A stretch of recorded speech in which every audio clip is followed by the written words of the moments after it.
First show ಏನು ಅನ್ನಿಸ್ತಾ ಇದೆ? ನಾನೇನು ಎಕ್ಸ್ಪೆಕ್ಟ್ ಮಾಡಿದ್ದು ಅದರಷ್ಟಲ್ಲ 100ರಷ್ಟು ಜಾಸ್ತಿ ಆಗಿದೆ.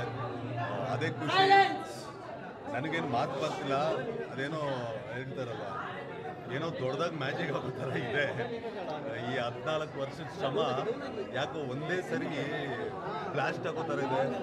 ಈ ಥರ ರೆಸ್ಪಾನ್ಸು, ಈ ಥರ ಇದು ನಾನು 14 ವರ್ಷ ನಾನು ನೋಡಿಲ್ಲ.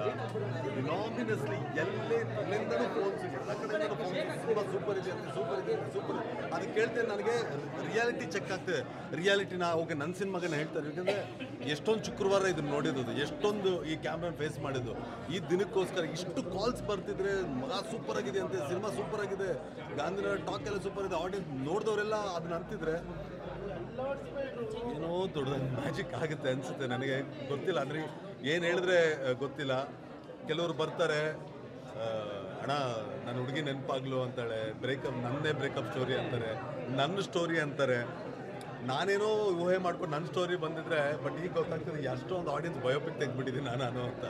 ಸೊ ತುಂಬ ಖುಷಿ ಆಗ್ತಿದೆ. ಎಸ್ಪೆಷಲಿ ಕಾಲೇಜ್ ಹುಡುಗರಂತೂ ನಾವು ಒಂದು ಮಾರ್ಕ್ ಮಾಡ್ಕೊಂಡಿರ್ತೀವಿ ಒಂದು ಸಿನಿಮಾಲಿ, ಒಂದು 10 ಕಡೆ ನಕ್ಕಿದ್ರೆ ಸಾಕಪ್ಪ ಅಂತ. ಇಂಟರ್ವಲ್ಗೆ 30-40 ಕಡೆ ಆಗೋಯ್ತು. 34 ಅಂದರೆ ನಾನು ಉತ್ಪ್ರೇಕ್ಷೆ ಅಲ್ಲ, ಇದು ಏನಾದ್ರು ಓವರ್ ಡೌ ಮಾಡ್ತಿಲ್ಲ.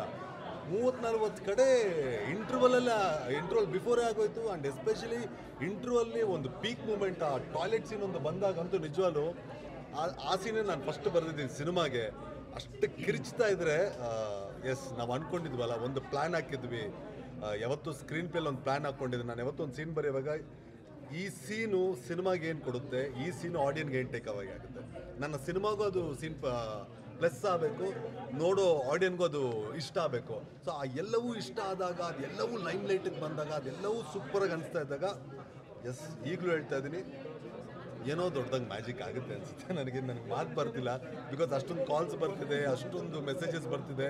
ಇನಾಮಿನಸ್ ಪ್ರತಿ ಸಿನಿಮಾ ಆದಮೇಲೆ ಇಂಟ್ರೋಲ್ ಅದು ಚೆನ್ನಾಗಿದೆ ಗುರು, ನೋಡೋಣ ಗುರು, ಇದು ಹಂಗಿದೆ ಹಿಂಗಿದೆ ಅಂತಿದೆ. ಈ ಸಿನಿಮಾ ಅಂತೂ straight away blockbuster review ಕೊಡ್ತಿದ್ದಾರೆ. Straight away there is no one point negative or one dot, ಒಂದು ಕರೆಕ್ಷನ್ನು. ಪ್ರತಿ ಸರಿ ನನ್ನ ಫ್ರೆಂಡ್ಸ್ ಹೇಳಿರಲ್ಲ ಇದು ಹಿಂಗಿದ್ರೆ ಚೆನ್ನಾಗಿರುತ್ತೆ, ಹಂಗಿದ್ರೆ. ಈ ಸಿನಿಮಾಗೆ ಏನೋ ಗೊತ್ತಿಲ್ಲ, ಯಾವುದೂ ಇಲ್ಲ. ಯುನಾಮಿನಸ್ಲಿ ತುಂಬ ಇದಾಗ್ತದೆ. ಇಲ್ಲೂ ಅಷ್ಟೇ ಹೈದರಾಬಾದಿಂದ ಕಾಲ್ಸ್ ಬರ್ತದೆ. ಈಗ ತಾನೇ ರಾಜು ಕರ್ಕಳನ್ನ ಮಾಡಿದ್ರು, ಈ ವಾರ ನಮ್ಮದೇ ಟಾಪಲ್ಲಿದೆ, ಬಾ ಬಾ ಬಾ ಬಾ ನೀನು ಬಾ ಅಂತಿದ್ದಾರೆ. ನನಗೆ ಗೊತ್ತಿಲ್ಲ ಎಲ್ಲಿ ಹೋಗ್ಬೇಕು, ಏನು ಮಾಡ್ಬೇಕು ಅಂತ ಗೊತ್ತಿಲ್ಲ. ಆ್ಯಂಡ್ ಅಫ್ಕೋರ್ಸ್ ನಾನು 13 ಸಿನಿಮಾ ಇಲ್ಲಿ ಮಾಡಿದವನು. ನನ್ನ ಫಸ್ಟ್ ಶೋ ಇಲ್ಲಿ ನಡೆದಿದ್ದು, ನಾನು ಹೀರೋ ಆಗಿ ನಾನು ಇಲ್ಲಿರಬೇಕು, ಇಲ್ಲಿ ಬಂದಿದ್ದೀನಿ. ನನ್ನ ಪ್ರೇಕ್ಷಕರ ಹತ್ರ ನಾನು ಬಂದಿದ್ದೀನಿ. ನಾನೆಲ್ಲ ಬೇರೆ ಪ್ರೆಸ್ ಮೀಟಲ್ಲೂ ಹೇಳಿದ್ದೆ, ಜೀವನದಲ್ಲಿ ಎರಡೇ, ಒಂದು ಫೇಲ್ಯೂರು, ಒಂದು ಸಕ್ಸಸ್ಸು. ಫೇಲ್ಯೂರ್ ಅನ್ನೋದು ಭಾರಿ ರೇಂಜಲ್ಲಿ ನೋಡಿಬಿಟ್ಟಿದ್ದೀನಿ ನಾನು, ಅಂದರೆ ಅದನ್ನು ಅಚೀವ್ ಮಾಡಿಬಿಟ್ಟಿದ್ದೀನಿ. ಸಕ್ಸಸ್ ಒಂದು ಬಾಕಿ ಇತ್ತು. ಈಗಲೂ ಹೇಳ್ತೀನಿ, ಏನೋ ಮ್ಯಾಜಿಕ್ ಆಗಿ ಅದನ್ನು ಅಚೀವ್ ಮಾಡೋ ಥರ ಕಾಣಿಸ್ತಿದ್ದೆ ನನಗೆ. ಆ ವೈಬ್ ಕೊಡ್ತೀನಿ. ನಾನು ಎಸ್ಪೆಷಲಿ ಪ್ರೆಸ್ ಅವ್ರು ನನ್ನ ಹತ್ರ ಬೆಟ್ಟಾಗ್ತಿದ್ದಾರೆ, ನೀನು ನೋಡು ನೀನು ಮಂಡೇ ನೋಡು ಅಂತಿದ್ರೆ ನನಗೆ ಯಾವಾಗ ಮಂಡೇ ಬರುತ್ತಪ್ಪ, ಯಾವಾಗ ನನಗೆ ನಮ್ಮೂರು ಹೇಳ್ತಿದ್ರೆ ನನಗೆ ಎಷ್ಟೋ ಜನ ಇಲ್ಲೇ ಇದ್ದಾರೆ, ನನಗೆ ಬೆಟ್ಟು ಕಟ್ಟಿದ್ದಾರೆ. ನಾನು ಮಂಡೇ ಮಾತಾಡ್ತೀನಿ ಸರ್, ಮಾತ್ರ ಮಂಡೇ ಮಾತಾಡ್ತೀನಿ ನೋಡಿ ದಿಟ್ಟ. ಅಂದರೆ ನನಗೆ ಧೈರ್ಯ ತುಂಬ್ತಿದ್ದಾರೆ, ನನಗೆ ಕುಗ್ಗಕ್ಕೆ ಬಿಡ್ತಿಲ್ಲ. ಇಲ್ಲ ನನಗೆ ಧೈರ್ಯ ತುಂಬ್ತಿದ್ರೆ ಅದು ಅನೀಶ್ ಉಳಿಸ್ಕೊಂಡಿರೋ ಪ್ರೀತಿ ವಿಶ್ವಾಸ ಅಂತ ನಾನು ಭಾವಿಸ್ತೀನಿ. ಆ್ಯಂಡ್ ಎಲ್ಲ ನನ್ನ ಕನ್ನಡ ಪ್ರೇಕ್ಷಕರಿಗೂ ಹೇಳೋದೊಂದೇ, ಒಂದು ಪ್ರತಿ ಸಿನಿಮಾ ಅವ್ರು ಹೇಳೋದೆ, ಬಟ್ ಈ ಸರಿ ಅನೀಶು ಹೊಡೆದಿದ್ದಾನೆ. ಸೊ ಬಂದು ಸಿನಿಮಾ ನೋಡಿ ಕಂಪ್ಲೀಟ್ ಎಂಜಾಯ್ ಮಾಡ್ತೀರಾ. ನನಗೆ ತುಂಬ ಶೋರ್, ಇವತ್ತು ನೋಡಿರೋ 1000 ಜನ ನಾಳೆ 10,000 ಜನಕ್ಕೆ ಕೇಳ್ತಾರೆ.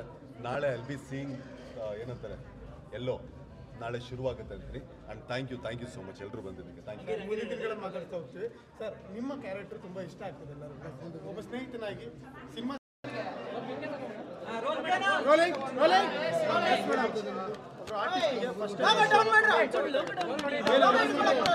ಏನಿಸ್ತು? ತುಂಬ ಖುಷಿ ಆಗ್ತದೆ ಸರ್. ಫಸ್ಟ್ ಶೋ ಎಲ್ರಿಗೂ ತುಂಬ ಇಂಪಾರ್ಟೆಂಟ್ ಆಗಿರುತ್ತೆ. ಆಮೇಲೆ ಆಡಿಯನ್ಸ್ ಜೊತೆ ಕುತ್ಕೊಂಡು ನೋಡೋದು ಒಂಥರ ಖುಷಿನೇ ಬೇರೆ.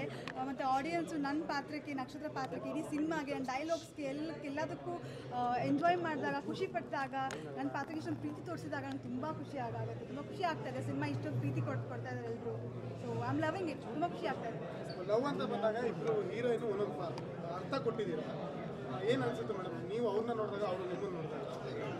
ಇದು ಎಲ್ಲರ ಲೈಫಲ್ಲೂ ಇರುವಂತಹ ಸ್ಟೋರಿ ಇದು.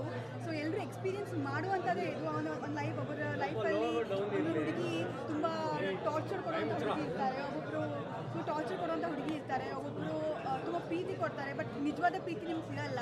ಟಾರ್ಚರ್ ಕೊಡುವಂಥ ಹುಡುಗಿ ಯಾವ ಜೊತೆ ನೀವು ಇರೋಕ್ಕಾಗಲ್ಲ. ಸೊ ಈ ಥರ ಒಂದು ಓವರ್ ಟಾರ್ಚರ್ ಪ್ರೆಷರ್ ಅಂತ ಒಂದು ಕತೆ ಮಾಡಿದ್ದೀವಿ. ತುಂಬ ಜನ ಇಷ್ಟಪಡ್ತಾ ಇದ್ದಾರೆ. ಸೊ ಥಿಯೇಟರ್ಗೆ ಬಂದು ಸಿನಿಮಾ ನೋಡಿ, ಇಷ್ಟ ಆಗುತ್ತೆ ಪಕ್ಕ. Love it. ನಿಮ್ಮಿಬ್ಬರ ಪ್ರಕಾರ ಲವ್ ಅಂದರೆ ಏನು ಮೇಡಮ್? ಲವ್ ಅಂದರೆ understanding, trust, honesty. Understanding, trust and honesty, ಅದೇ ಲವ್. ಆ್ಯಂಡ್ ಒಬ್ಬರನ್ನ ಪ್ರೀತಿಸಿದಾಗ ಎಷ್ಟೇ ಕಷ್ಟ ಬಂದರೂ, ಎಷ್ಟೇ ಲೋವಲ್ಲಿ ನೀವು ಇದ್ರು ಲೈಫಲ್ಲಿ ಅವ್ರನ್ನ ಬಿಡಬಾರ್ದು. ನೀವು ಬಿಟ್ಟಿಲ್ಲ ಅಂದರೆ ಅದೇ ಟ್ರೂ ಲವ್. ಯಾರ್ದು ಸಿನಿಮಾದಲ್ಲ, ಇಬ್ಬರದು true love. Yes. Thank you so much. Thank you for coming. ನಂಗೆ ತುಂಬ ಖುಷಿ ಆಯಿತು. ನನ್ನನ್ನು ನೋಡ್ಕೊಂಡು ಖುಷಿ ಆಯಿತು, ಅನೀಶ್ನ ನೋಡ್ಕೊಂಡು ಖುಷಿ ಆಯಿತು, ದಾನ್ವಿಕ ತುಂಬ ಚೆನ್ನಾಗಿ ಮಾಡಿದ್ದಾರೆ. ಸೊ ಇದು 1 ವರ್ಷದ ಹಾರ್ಡ್ ವರ್ಕ್ ಇದು ನಮ್ಮ ಎಲ್ಲಾರ್ದು. ಮ್ಯೂಸಿಕ್ ಆಗಲಿ, ಎಡಿಟಿಂಗ್ ಆಗಲಿ, ಡಿರೆಕ್ಷನ್ ಅನೀಶ್ ಸರ್ದು ಇದು ಐ ಥಿಂಕ್ ಸೆಕೆಂಡ್ ಡಿರೆಕ್ಷನ್ ಅಂತ ಅನಿಸುತ್ತೆ. ನಂದು ಕೋವಿಡ್ ಆದಮೇಲೆ 2 ಮೂವಿ ಮಾಡಿದ್ದೀನಿ ನಾನು, ಆದರೆ ಅದರಲ್ಲಿ ಇದು ಫಸ್ಟ್ ರಿಲೀಸು. ಸೊ ಇದು ತುಂಬ ಸ್ಪೆಷಲ್ ನನಗೆ ಮೂವಿ. ಆ್ಯಂಡ್ ಫುಲ್ ಫ್ಲೆಜ್ಡ್ ಆಗಿ ಹೀರೋಯಿನ್ ರೋಲಲ್ಲಿ this is my second film. So ಇಲ್ಲಿ ಇಷ್ಟೊಂದು ರೆಸ್ಪಾನ್ಸ್ ಬರ್ತಿರೋದು ನೋಡಿ, ಒಳ್ಳೆ ರೆಸ್ಪಾನ್ಸ್ ಬರ್ತಿರೋದು ನೋಡಿ ನಂಗೆ ತುಂಬ ಖುಷಿ ಆಗ್ತದೆ. ಇವತ್ತು ಆಡಿಯನ್ಸ್ದು ರಿಯಾಕ್ಷನ್ ನೋಡಿ ನಂಗೆ ಸಿಕ್ಕಾಬಡೆ ಖುಷಿ ಆಗ್ತದೆ. ನಿಮ್ಮ ಕ್ಯಾರೆಕ್ಟರ್ ನೋಡ್ಬಿಟ್ಟು ಒಂದ್ ಕಡೆ ಬೈಕೊಳ್ತಾ ಇದ್ರು ಅಂದ್ಕೊಂಡು, ಅದೆಲ್ಲ ನಿಮ್ ಕಿವಿಗೆ ಬಿತ್ತಾ? ನನ್ನ ಕ್ಯಾರೆಕ್ಟರ್ನ ನೋಡಿ ತುಂಬ ಜನ ಬೈಕೊಂಡಿದ್ದಾರೆ. ಐ ಥಿಂಕ್ ಒಂದು ಆ್ಯಕ್ಟರ್ಗೆ ಬೈಕೊಂಡ್ರು ಅಂದರೆ ಅವ್ರ ವರ್ಕ್ ಚೆನ್ನಾಗಿ ಮಾಡಿದ್ದಾರೆ ಅಂತ ಅನ್ಸುತ್ತೆ. ಸೊ ಆ ಖುಷಿ ಆಯಿತು ನನಗೆ. ಇನ್ನೂ ಪರವಾಗಿಲ್ಲ ಅಂತ. Okay, thank you.